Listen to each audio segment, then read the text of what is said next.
The rust-colored lights of Rust Point Station flickered, like dying embers against the void. Cal Strayer hunched over his third glass of synthetic whiskey, the amber liquid catching the light in a way that reminded him of burning ships. The bar was typical frontier fare, a cramped metallic box where humans and a dozen alien species came to forget the vastness waiting outside.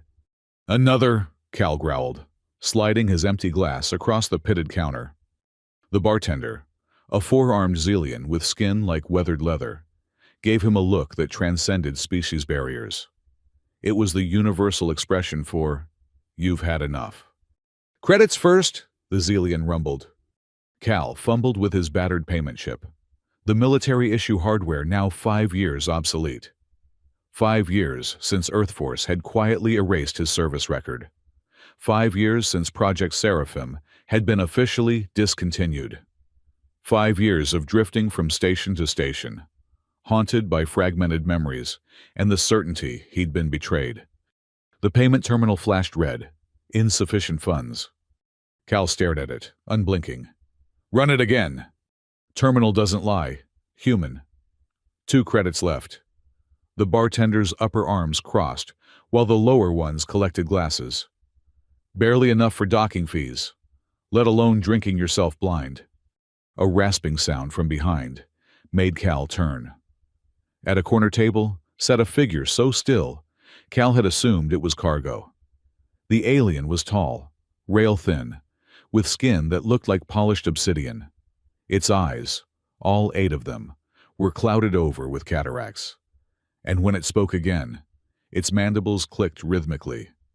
2 credits, perfect amount." Cal's hand instinctively moved toward where his sidearm would have been, back when he wore a uniform. "Perfect for what?" The blind alien extended a thin arm, unfurling a document reader. "Perfect for this. My repair shop. You buy. 2 credits." Cal laughed, the sound rusty from disuse. "A repair shop? For what?" "Ships. Broken things."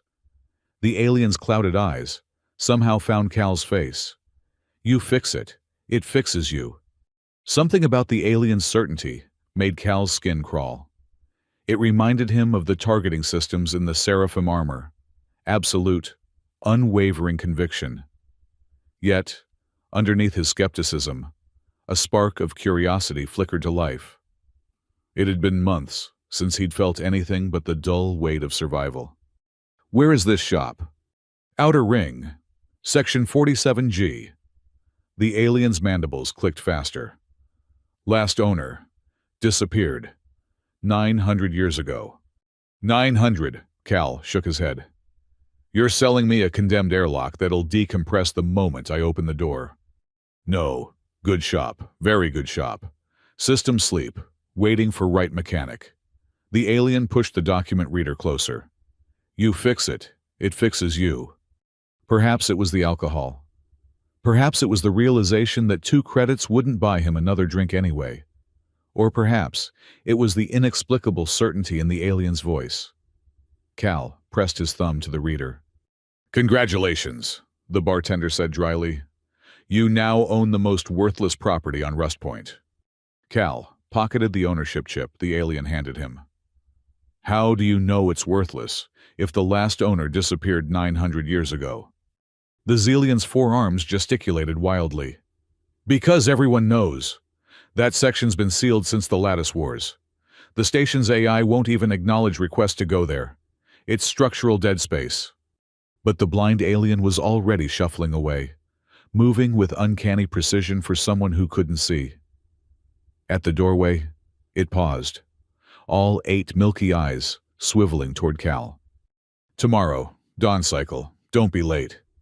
Cal woke with a splitting headache and the distinct feeling he'd made a terrible mistake. The ownership chip sat accusingly on his nightstand in his rented cubicle. It took him 3 tries to clip it to his jacket. His hands weren't steady these days. Not since the neural dampeners they'd used to wipe parts of his memory. Finding Section 47G proved more difficult than expected. The station's navigational terminals simply returned error messages when he input the location. The maintenance tunnels were a maze of corroded pipes and forgotten junctions. Twice he had to backtrack when he encountered sealed bulkheads with warning signs in languages so old the translation software in his retinal implant couldn't decode them. After 2 hours of searching, Cal found himself facing a nondescript airlock nestled in a dead-end corridor. The identification plate was crusted with centuries of grime, but beneath it, the numerals 47G were barely visible. The adjacent terminal was dark, seemingly without power. Cal hesitated, then pressed the ownership chip against the terminal. To his surprise, the ancient device hummed to life, lights flickering across its surface in patterns that reminded him of the tactical displays from his military days. The airlock cycled open with a hiss that suggested the atmospheric seals were still functional, impossible for something abandoned for centuries. Beyond lay darkness. "Hello?" Cal called, his voice echoing strangely. Lights flickered on in sequence, revealing a cavernous space filled with shadowy shapes. As his eyes adjusted, Cal realized he was standing in a repair bay easily large enough to house small to mid-sized spacecraft. Diagnostic equipment lined the walls, designs ranging from antiquated to strangely advanced. The air smelled of machine oil and metal, clean, not the stale, recycled atmosphere of the rest of the station. "Welcome, proprietor," said a voice from everywhere and nowhere. It was flat, without inflection, neither male nor female. "Systems reactivating after standby. Current status: 1 pending repair order." Cal spun around, searching for the source of the voice. "Who's there?" "Garage Administration and Intelligence Network. Designation: Grain." A pause. "You may call me Grain." "An AI?" Cal felt a chill. Fully autonomous systems had been strictly regulated since the Lattice Wars. "You've been in standby for 900 years?" 912 years, 4 months, 7 days. Station Standard Time. Grain corrected. "Awaiting return of qualified mechanical personnel." Cal moved deeper into the bay, running his fingers along equipment that hummed to life at his touch. Some of it he recognized from military repair bays. Other pieces seemed impossibly advanced, with interfaces that responded to his proximity in ways that suggested neural linkage capabilities beyond current technology. "You said there's a pending repair order?" Cal asked, disbelief warring with curiosity. A holographic display flickered to life near what appeared to be the central workstation. The interface was intuitive despite its age, scrolling through information at Cal's gesture, and there it was, a single repair order, filed 912 years ago, with a scheduled completion date of tomorrow. Cal's blood ran cold as he read the customer name, Cal Strayer. "This is impossible," he whispered. "The statistical improbability does not equate to impossibility," Grain replied. "The customer provided accurate identification and payment. The appointment stands." Cal scrolled through the work order details, his heart pounding harder with each line.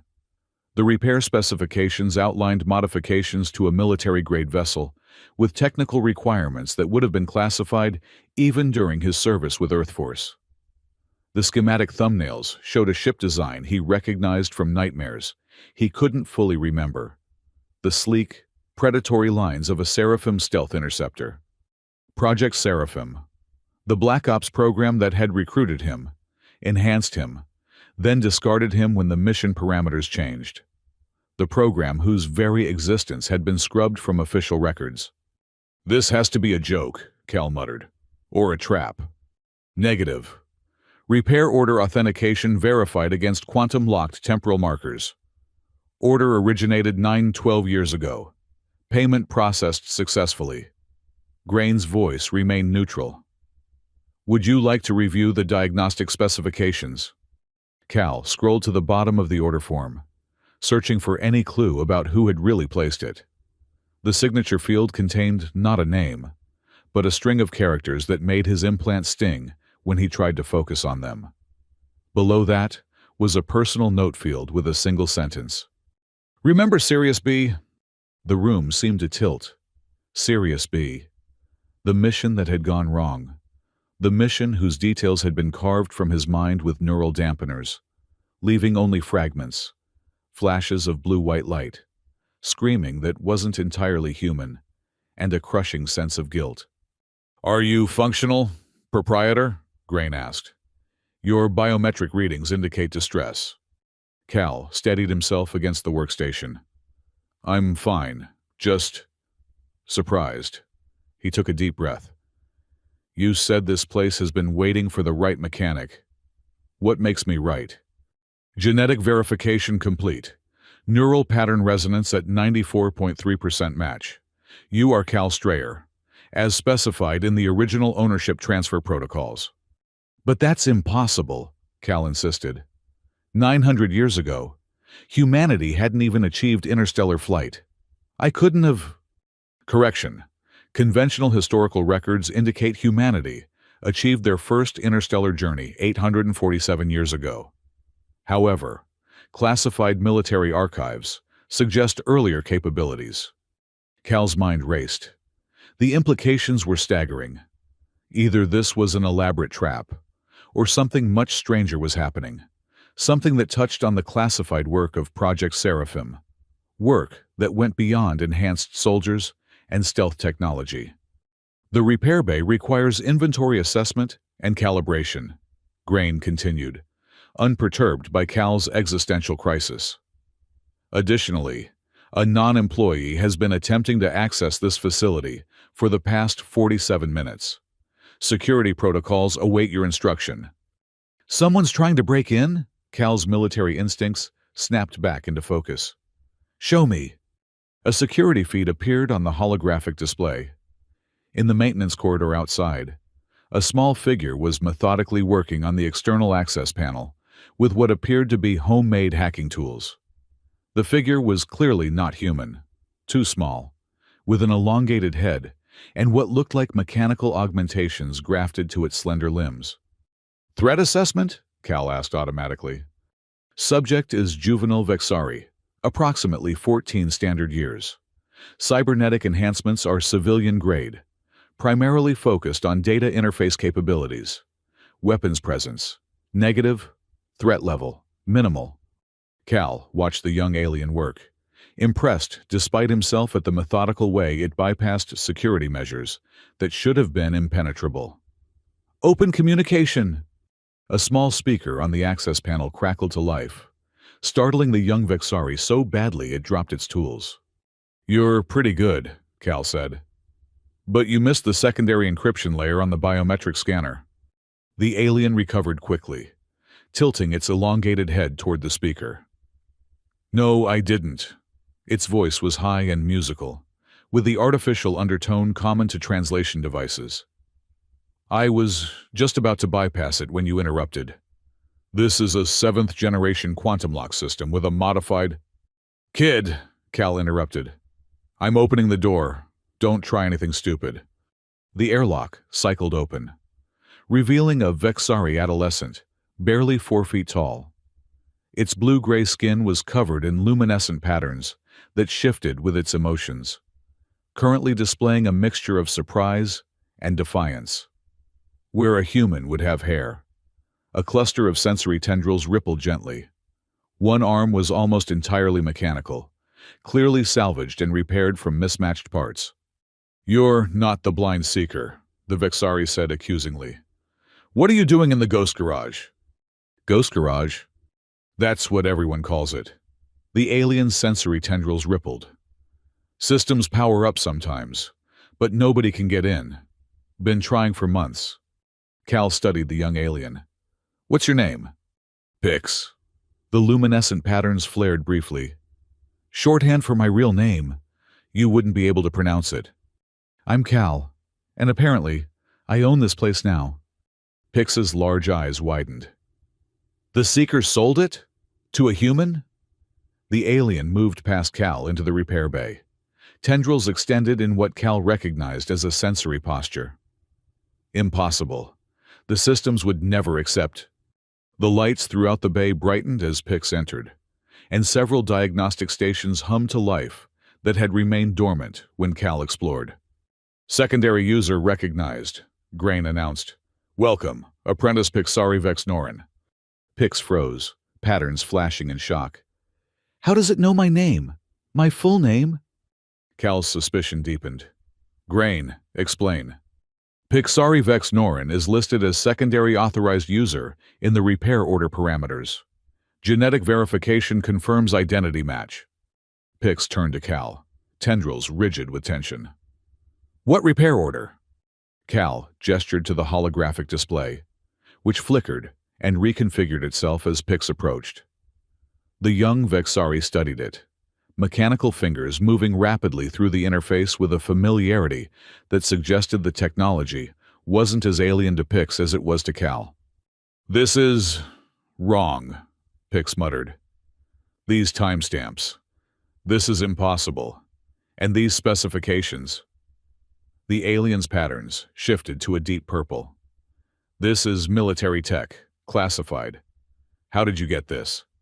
I didn't, Cal said. It was here waiting for me, along with your name, apparently. Pix stepped back from the display, patterns now pulsing rapidly. My people believe in synchronicity engines, mechanisms that ensure certain events must occur. They're supposed to be theoretical. The alien's gaze fixed on Cal. What happened at Sirius B? The question hit Cal like a physical blow. How do you know about that? It's here in the notes. Pix pointed to the display. A marker for you, I think. But there's more encrypted data beneath it. I can feel it in the system, like ghosts whispering. Cal had heard rumors about Vexari having an intuitive connection to certain types of technology, almost a sixth sense for data structures. He'd dismissed it as xenophobic mythology. But watching Pix interact with the ancient systems made him reconsider. Can you access the encrypted data? Pix's pattern shifted to a contemplative blue. Maybe. But why should I help you? What's in it for me? Cal gestured around the garage. How about access to all this equipment? A job? 2 credits a week? 2 credits? Pix scoffed. That wouldn't even buy decent nutrient paste. Fine. 10 credits. And I'll teach you everything I know about military-grade propulsion systems. The Vexari's patterns brightened with interest. 20 credits and you teach me about weapon systems too. 15 credits and I'll teach you about defensive systems only. No weapons. Pix considered this, tendrils waving thoughtfully. Deal. But I want it in writing. Cal couldn't help but smile, his first genuine smile in months. Grain. Record our agreement. Employment contract generated and witnessed. The AI confirmed. Would you like to continue with inventory assessment? The rest of the day passed in a blur of discovery. The garage was far larger than it first appeared, with specialized repair bays, fabrication equipment, and storage areas stocked with components that ranged from common spare parts to exotic materials Cal couldn't identify. Some of the technology was clearly ancient, yet functioned as if newly manufactured. Other pieces seemed impossibly advanced, with interfaces and capabilities that hinted at principles beyond current scientific understanding. Throughout it all, Pix moved with growing excitement, explaining functions that Cal's military experience hadn't prepared him for, while Cal provided context for the more conventional equipment. The young Vexari had an intuitive grasp of systems that Cal found both impressive and slightly unnerving. As the station's light cycle dimmed to simulate evening, they gathered at the central workstation, reviewing their findings. This place isn't just a repair shop, Pix said, patterns glowing with excitement. It's a temporal anchor point. A what? A fixed location across multiple timelines. Pix gestured at schematics they'd uncovered. See these quantum stabilizers? They're designed to maintain positional consistency regardless of temporal shifts. This place exists exactly here, no matter what happens to the timeline around it. Cal frowned. That sounds like time travel, Pix finished. Or something close to it. My people have theories about it, but the energy requirements make it practically impossible. Not impossible, Grain interjected. Merely improbable without sufficient power sources and stabilization protocols. Cal thought about the repair order, dated nearly a millennium ago, yet scheduled for tomorrow. About his own name appearing as the customer. About the reference to Sirius B, a classified mission even within the Black Ops division he'd served in. Pix, what do you know about Project Seraphim? The Vexari's patterns dimmed cautiously. Military rumors. Humans trying to create superior soldiers using forbidden technology. Some say they were experimenting with quantum entanglement on a biological level. They were... Cal rolled up his sleeve, revealing a series of faint scars running along his forearm in precise geometric patterns. I was one of them. We were supposed to be the next evolution of special forces, soldiers who could operate beyond normal physical and temporal constraints. Pix's tendrils extended toward Cal's arm, not quite touching. They put quantum tech inside you? Neural mesh with quantum processors, designed to enhance reaction time, tactical processing, and... Cal hesitated. Something else. Something they didn't tell us about until it was too late. What happened? Cal shook his head, wincing at the familiar pain that arose whenever he tried to access those memories. I don't know. They wiped parts of my memory after Sirius B, left me with just enough to function, but took anything related to the mission objectives. Pix's patterns shifted to a somber gray.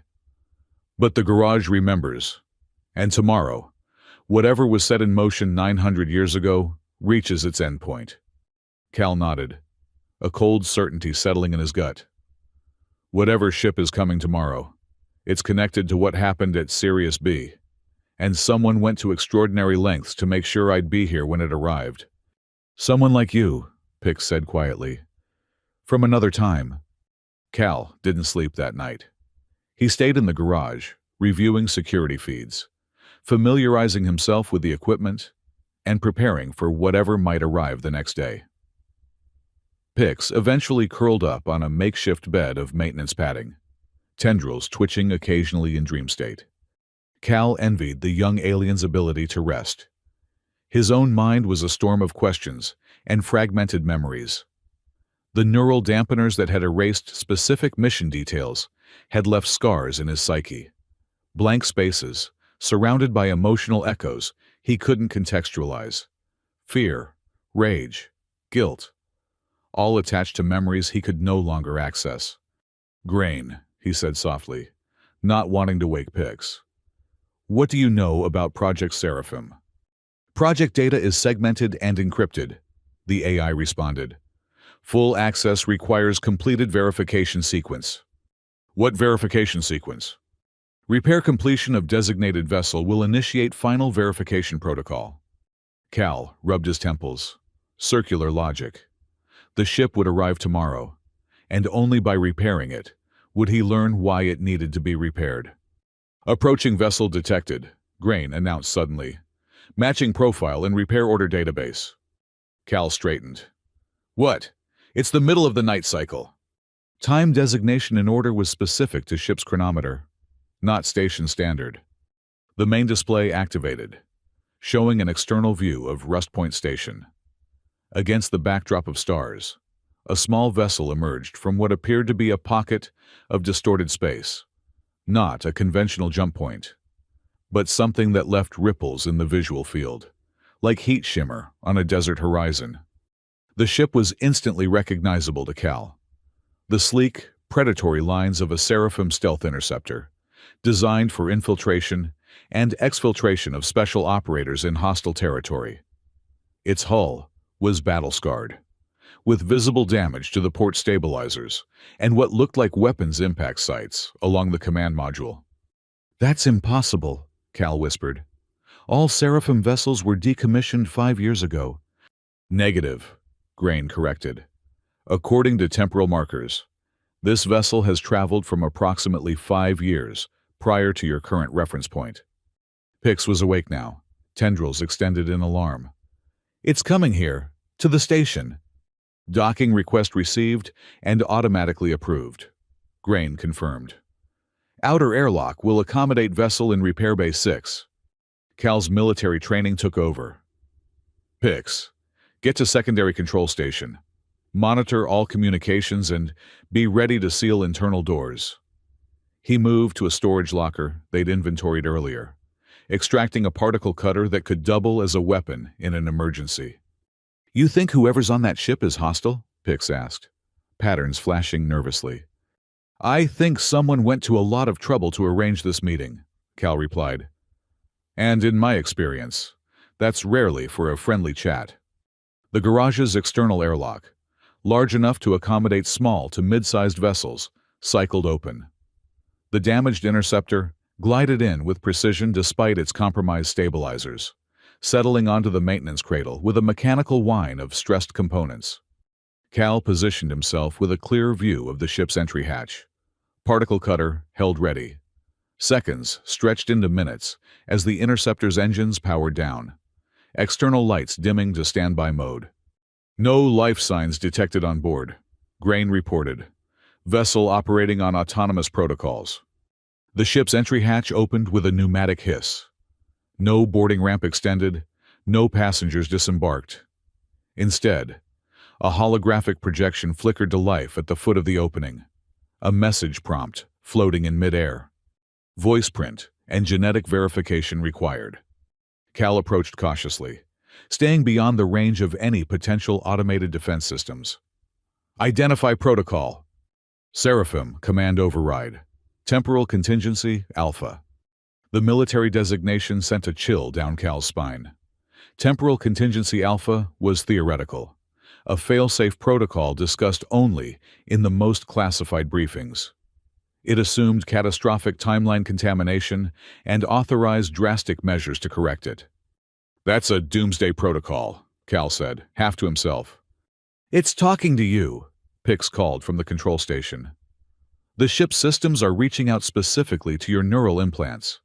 I can see the signal pattern. Cal took a deep breath and stepped forward, into the scanning range of the ship's sensors. Cal Strayer, Marine Corps Special Division, Seraphim Project Operative, ST-117.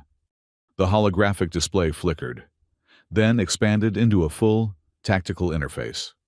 Simultaneously, Cal felt a familiar pressure behind his eyes as his dormant neural implants activated, connecting to the ship's systems with a seamlessness that suggested they had been designed specifically to interface with each other.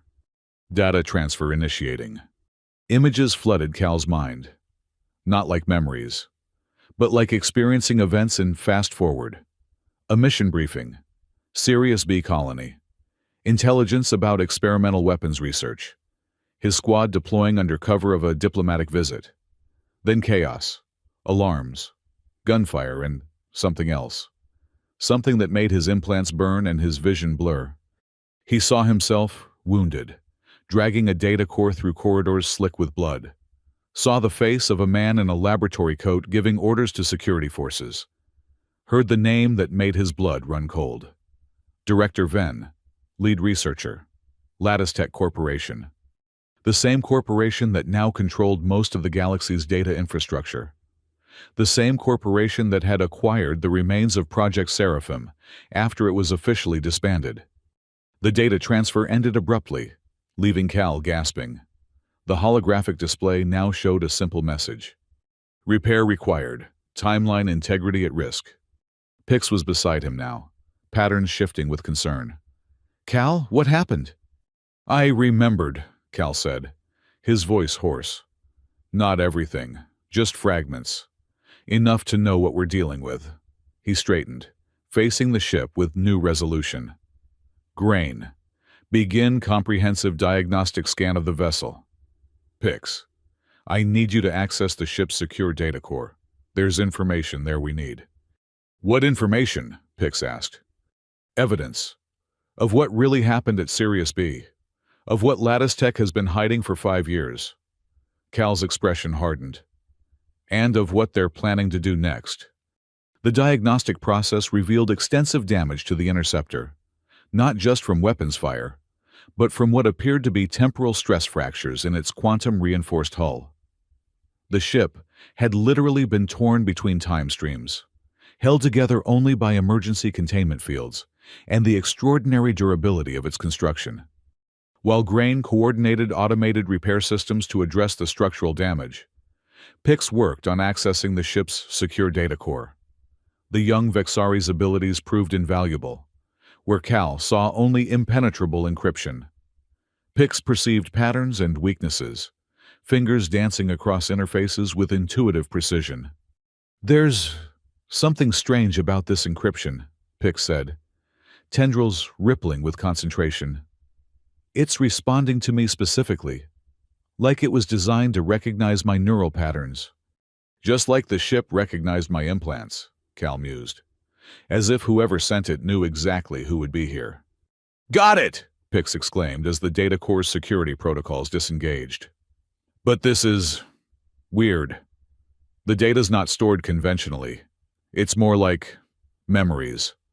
Cal's implants tingled as he approached the terminal.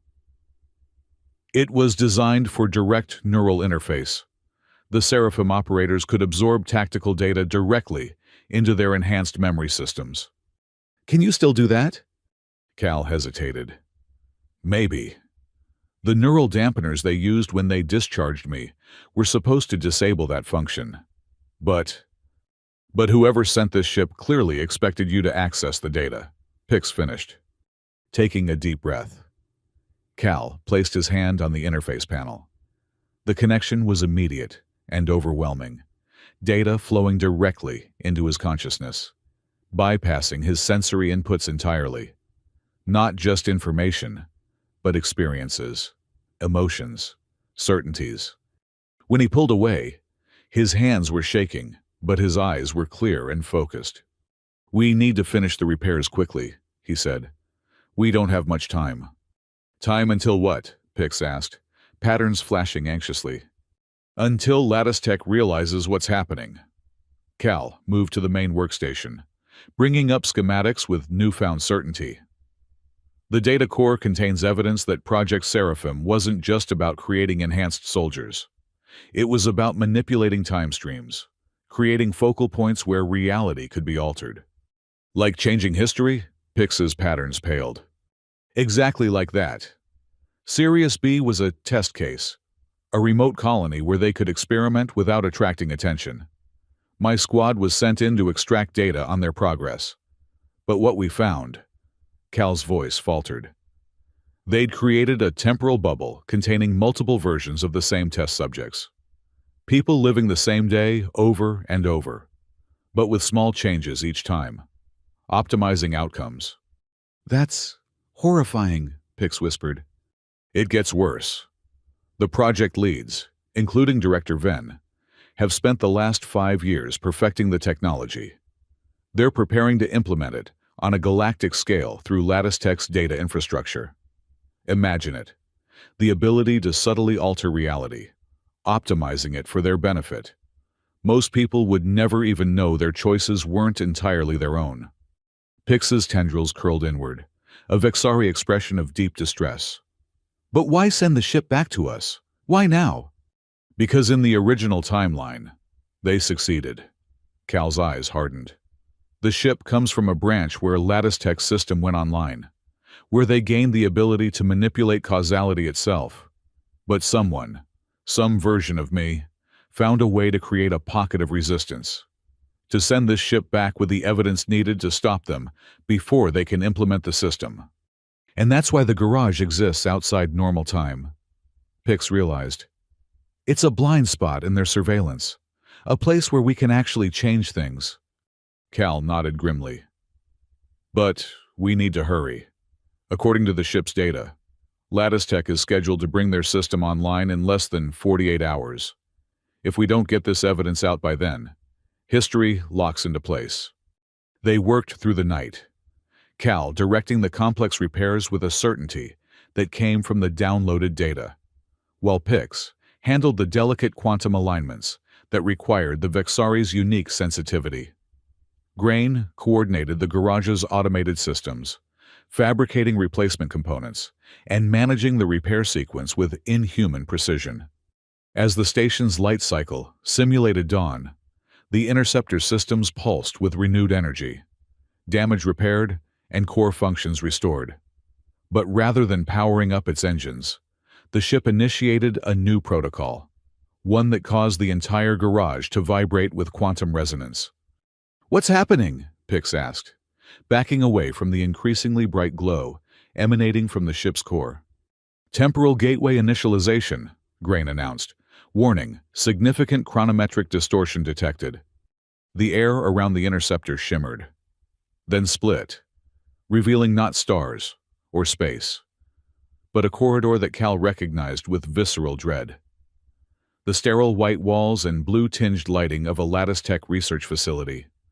Specifically, the Sirius B facility 5 years ago, moments before everything went wrong. "It's not a ship," Cal whispered in realization. "It's a door, a way back." "You can't be serious," Pix said, patterns flaring in alarm. "You're going through?" "I have to. The evidence needs to be planted in their systems before the incident, before they can erase it." Cal checked the particle cutter, ensuring its charge was full. "The data shows exactly where to go, what to do." "But you'll be changing history." "I'll be restoring it," Cal corrected. "Setting it back to what it should have been before they started manipulating the time stream." He hesitated, then placed a hand on Pix's shoulder. "I need you to stay here. Monitor the gateway. If anything happens to me, use the ship's emergency protocols to broadcast the evidence directly to every major news outlet in the galaxy." Pix's patterns swirled with conflicting emotions. "What if you don't come back?" Cal managed a grim smile. "Then you'll own a very impressive garage. 15 credits a week, remember?" Before Pix could respond, the garage's external sensors triggered an alert. The main display showed a Lattice Tech corporate vessel docking at Rust Point's main terminal. Armed figures in corporate security uniforms disembarked, led by a tall, distinguished man in an executive's uniform.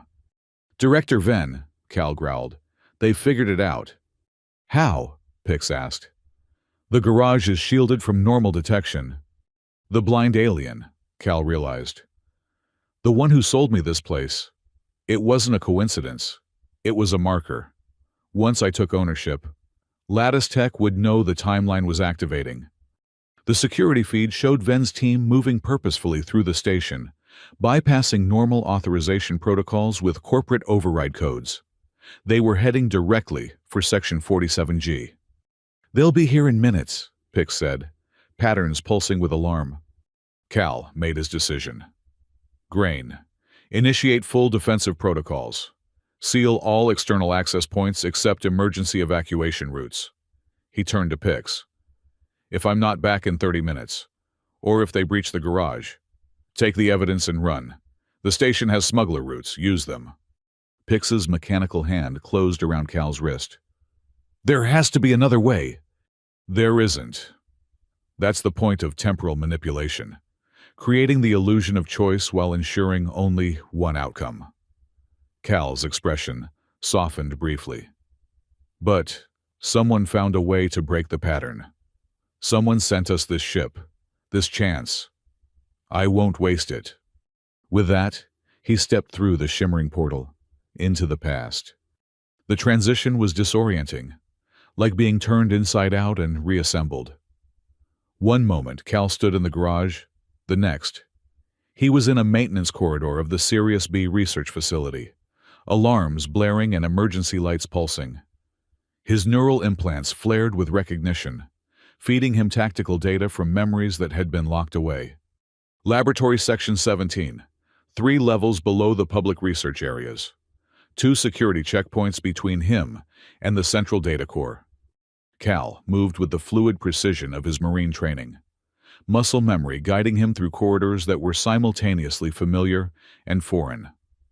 The facility was in chaos, exactly as the ship's data had indicated it would be. Whatever had happened here, was happening here, had triggered emergency protocols that had the staff evacuating in panic. All except for the security teams, who moved with purposeful determination toward the lower levels, toward Cal.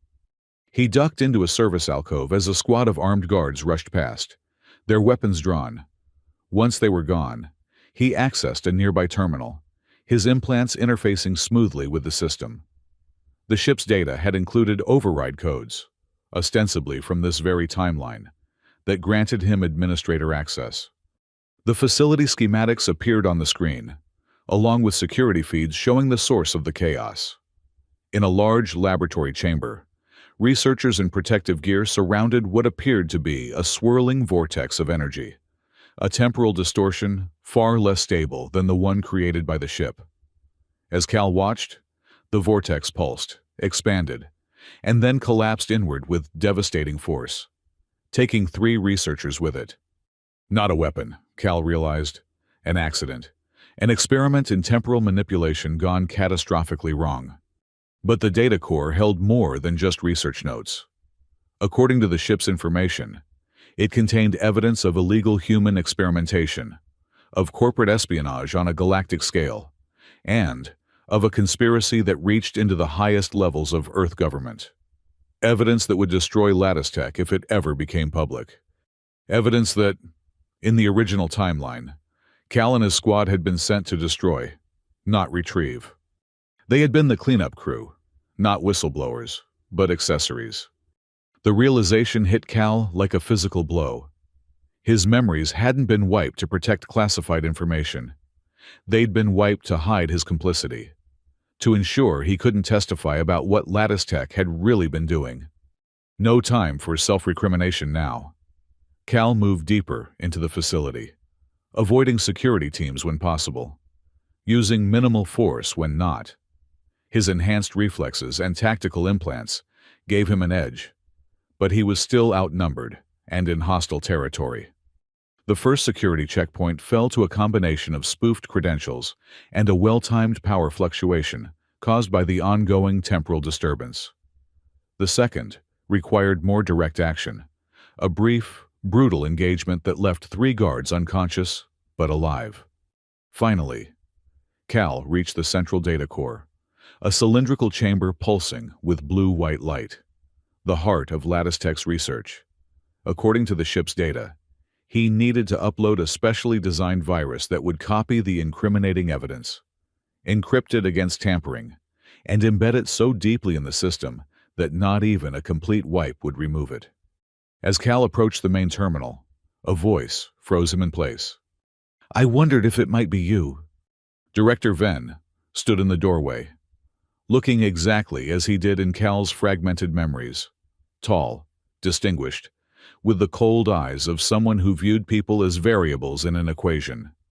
He held no weapon, but the small device in his hand was more dangerous, a neural disruptor tuned specifically to the frequency of seraphim implants. The temporal signatures were familiar, Venn continued conversationally. A certain elegance I recognized. My own work, I suspect, but from a timeline I haven't experienced yet. He smiled thinly. Fascinating, isn't it? The recursion of causality. Cal's hand tightened on the particle cutter. You're tampering with something you don't understand. On the contrary, Operative Strayer. I understand it perfectly. Reality is simply information in motion, patterns that can be predicted, manipulated, optimized. Venn gestured to the data core. What we've created here isn't a weapon or a tool. It's evolution, the next stage of civilization's development. You mean control, Cal growled. Absolute power over what people think, what they choose. Choice is an illusion created by those with power for those without. Venn's expression hardened. We're simply making the illusion more efficient. Cal took a step forward, but Venn raised the neural disruptor warningly.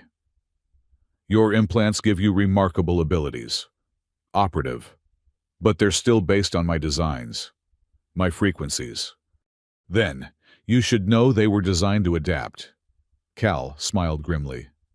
And I've had 5 years of black market upgrades since you last saw me.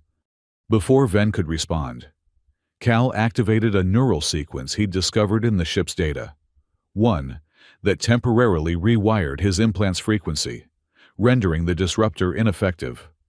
The surge of pain was excruciating, but the look of shock on Ven's face was worth it.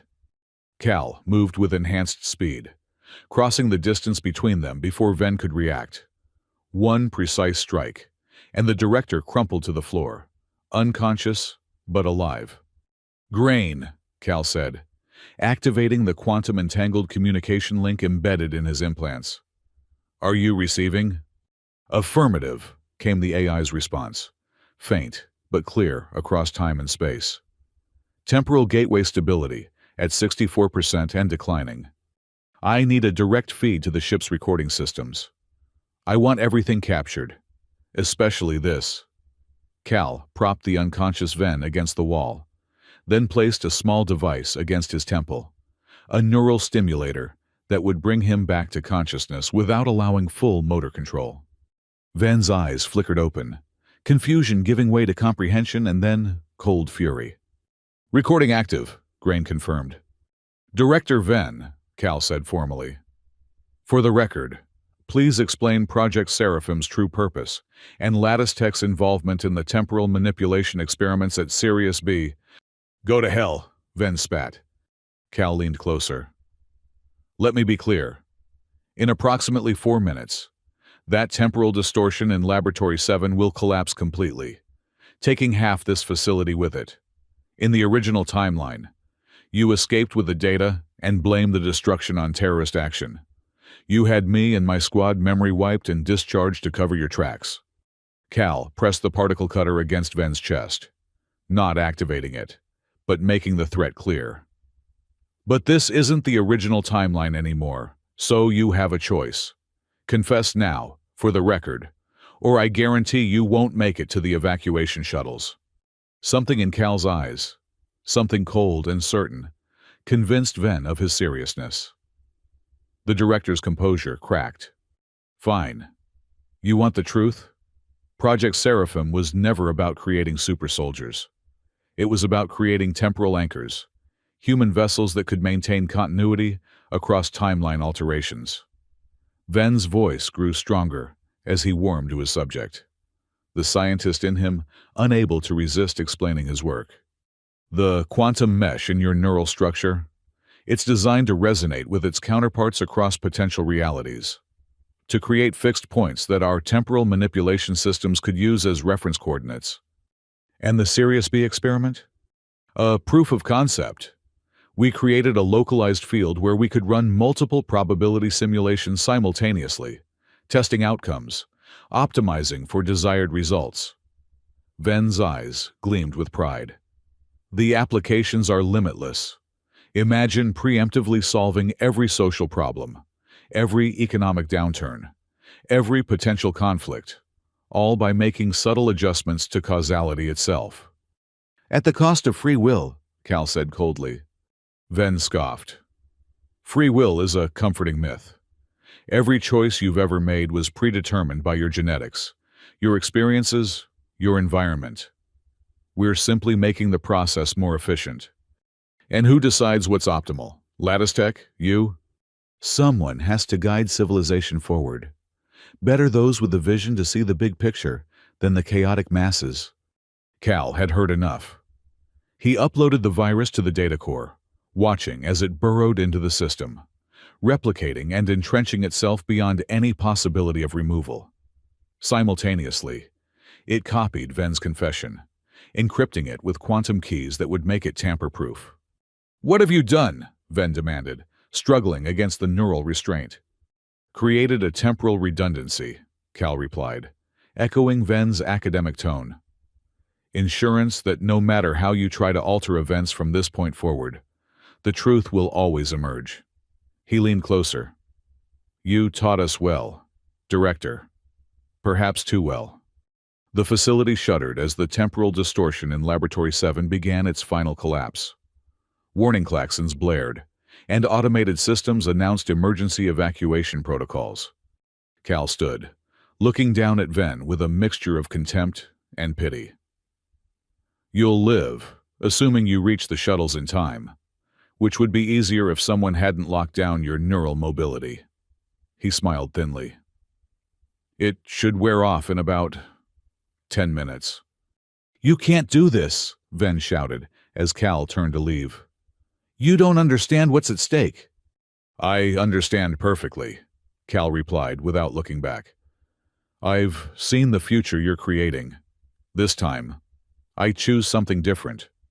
The return journey through the facility was a blur of alarms, evacuating personnel, and increasing structural damage.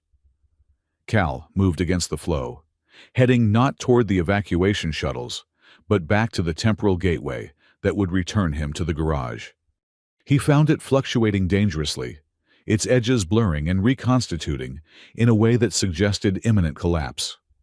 Without hesitation, Cal leaped through, experiencing once again the inside-out sensation of temporal transition.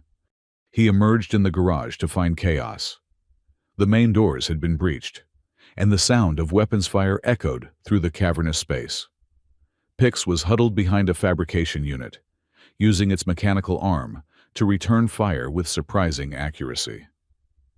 Across the bay, a squad of Lattice Tech security forces, led by an older, harder version of Director Ven, were advancing methodically.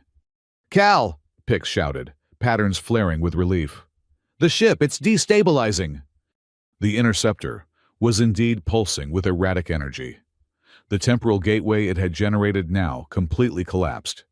Its hull shimmered with quantum distortion, as if struggling to maintain cohesion. It served its purpose, Cal said, moving to join Pix behind cover. The evidence is secure, embedded in Lattice Tech's own historical data archives. It'll activate automatically when they try to bring their temporal system online. That won't help us if we're dead, Pix retorted, ducking as a particle beam sizzled overhead. Cal assessed the situation with cold precision. 6 security operatives, plus Ven himself. Heavy weapons, but standard tactical approach. His enhanced reflexes gave him an edge, but the odds were still poor. Then he noticed something strange. The garage itself was responding to the battle, repair systems activating autonomously, maintenance drones repositioning, fabrication units humming to life. Grain, Cal called. What's happening? Defense protocols activating, the AI replied. Proprietary systems engaged.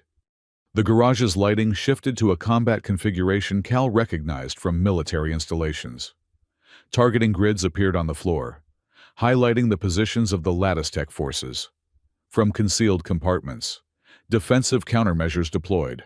Not weapons, but precisely calibrated systems designed to neutralize threats without causing fatalities.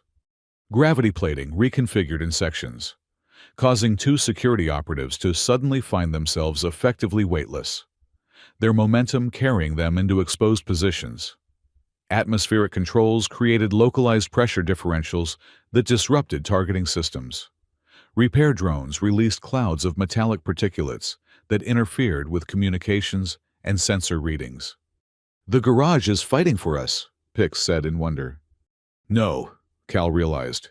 It's repairing the situation, doing what it was designed to do. Taking advantage of the chaos, Cal moved with enhanced speed, neutralizing the disoriented security forces with precise, non-lethal strikes. Years of combat training, augmented by his neural implants, made the engagement almost effortless, like a dance he'd rehearsed countless times. Within minutes, only Ven remained, backed against the interceptor, his expensive executive uniform now disheveled and stained. This version of the director was older than the one Cal had just left in the past. Lines of bitterness etched into his face, eyes burning with the frustrated rage of someone unaccustomed to failure. You have no idea what you've done, Ven snarled. The system goes online in 6 hours. Decades of work, trillions in resources, all to create a better, more stable reality.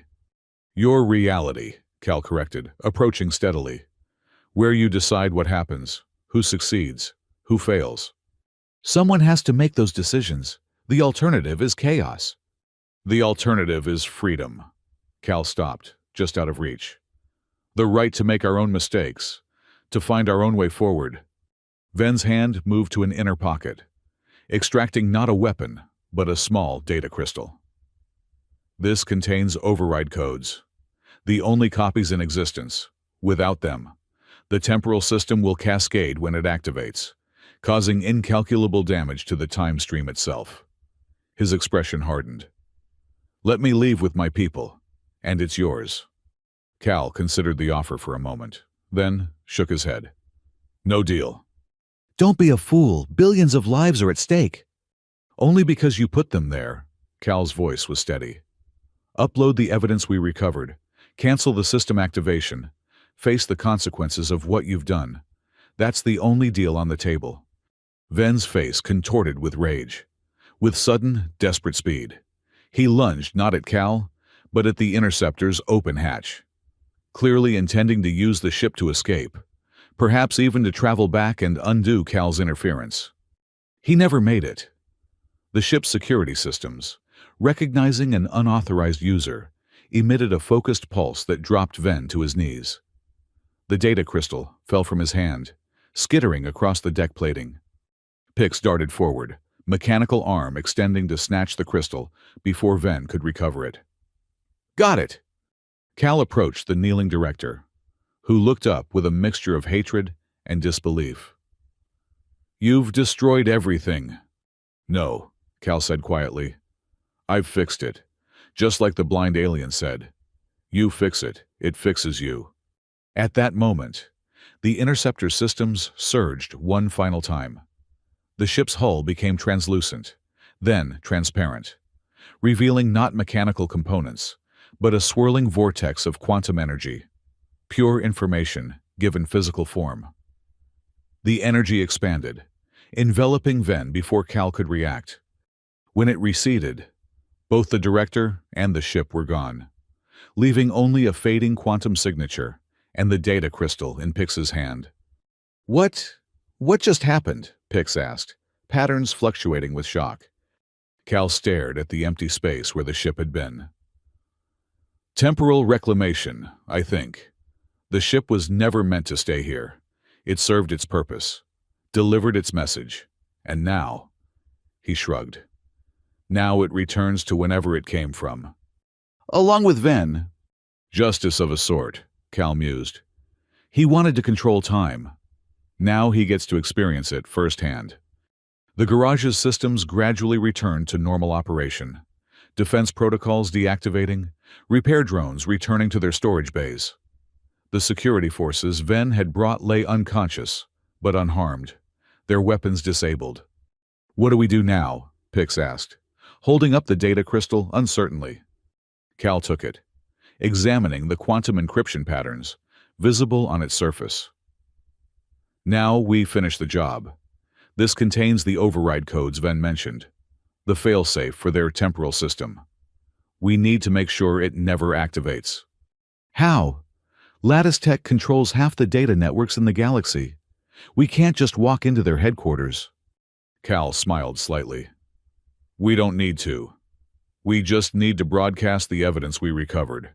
Ven's confession, the research data, everything. Once it's public, they won't dare activate the system. And how do we broadcast it? We're on a forgotten station at the edge of nowhere. Not quite nowhere. Cal moved to the central workstation. Grain, does this facility have quantum communication capabilities? Affirmative. Full-spectrum quantum entanglement transmitter, capable of instantaneous galaxy-wide broadcast. Pix's patterns brightened with excitement. That's impossible technology. Even the military doesn't have... They do, Cal interrupted. They just don't advertise it. And apparently, whoever set up this garage made sure it had one too. He inserted the data crystal into the workstation. Grain, prepare all evidence files for transmission, encoded with quantum authentication markers. Target every major news outlet, government database, and public information repository in inhabited space. Preparing transmission, Grain acknowledged. Warning, broadcast of this magnitude will deplete emergency power reserves and may trigger automatic shutdown of non-essential systems. Do it anyway, Cal ordered, This is what all of this was for. As Grain executed the command, Cal and Pix watched the main display, which showed the transmission progress spreading across a galactic map, like ripples in a pond. Within minutes, the evidence would be everywhere, impossible to suppress, impossible to deny. The garage's lights dimmed as power diverted to the quantum transmitter. Secondary systems shut down sequentially, conserving energy for the crucial broadcast. By the time the transmission completed, only emergency lighting remained, casting long shadows through the cavernous space. "Transmission complete," Grain reported, its voice noticeably slower. "Entering emergency power conservation mode."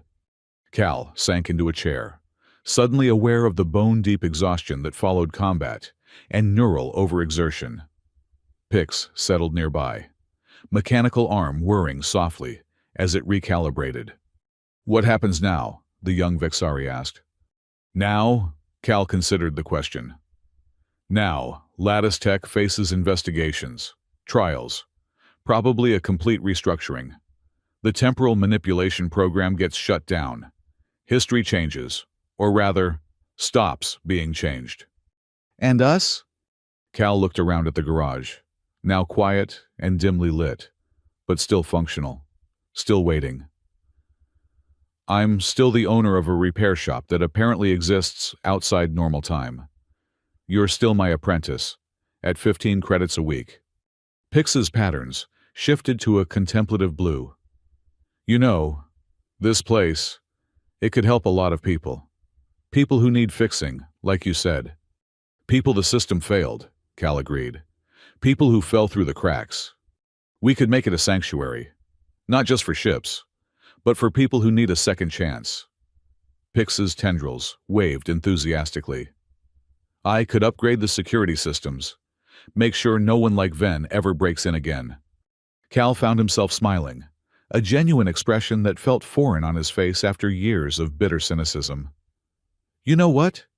That's not a bad idea." As they discussed possibilities, Cal's attention was drawn to the workstation, where a new notification had appeared. A repair order, freshly logged in the system. The customer name was listed simply as Cal, and the appointment date was set for exactly 1 year in the future.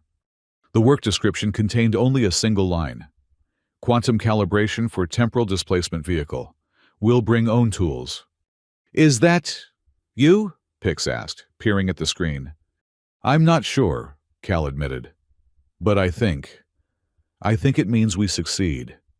That whatever we're about to build here works." Outside the garage, Rust Point Station continued its slow rotation against the backdrop of stars. News of Lattice Tech's crimes spread across the galaxy at quantum speed, triggering investigations, arrests, and the immediate shutdown of the temporal manipulation project. The timeline shifted, not dramatically, but in countless small ways, as causality reasserted itself free from corporate manipulation. Inside the garage, Cal Strayer, former Marine, former Seraphim operative, now garage owner and temporal mechanic, sipped a cup of synthetic coffee and watched as Pix excitedly planned renovations. For the first time in years, the crushing weight of guilt and purposelessness had lifted from his shoulders. "You know," he said casually, "the blind alien told me something when I bought this place. You fix it, it fixes you." Pix looked up, tendrils curling inquisitively. "What do you think that means?" Cal considered the question, looking around at the ancient yet advanced systems of the garage, at the spot where the time-traveling ship had disappeared, at the security forces who would soon wake to find themselves in a world where their employers' crimes were exposed. "I think," he said slowly, "it means that sometimes the thing you think needs fixing isn't what's really broken, and sometimes the act of repairing something else helps you repair yourself." Pix's patterns shifted to a warm golden hue, the Vexari equivalent of a smile. "That sounds right." Cal nodded, then checked the time on the garage's systems. "We should probably do something about our unconscious guests before they wake up." And we need supplies if we're going to stay here, Pix added practically. Food, clothing, proper tools. 2 credits won't cover much of that, Cal mused. No, Pix agreed. But I bet there are plenty of people on this station who'd pay good money to have things fixed properly. Things no one else can repair. Cal smiled again. Finding the expression came more naturally now. I think you're right. Time to get to work. As they began planning their next steps, the garage hummed quietly around them, systems recalibrating and power gradually restoring. Somewhere in the distance, or perhaps somewhen, another Cal Strayer prepared to visit with a time machine that needed calibration. Another link in a chain that stretched both forward and backward, connecting broken pieces and creating something new. The 2 credit garage, it seemed, had been the best investment Cal had ever made.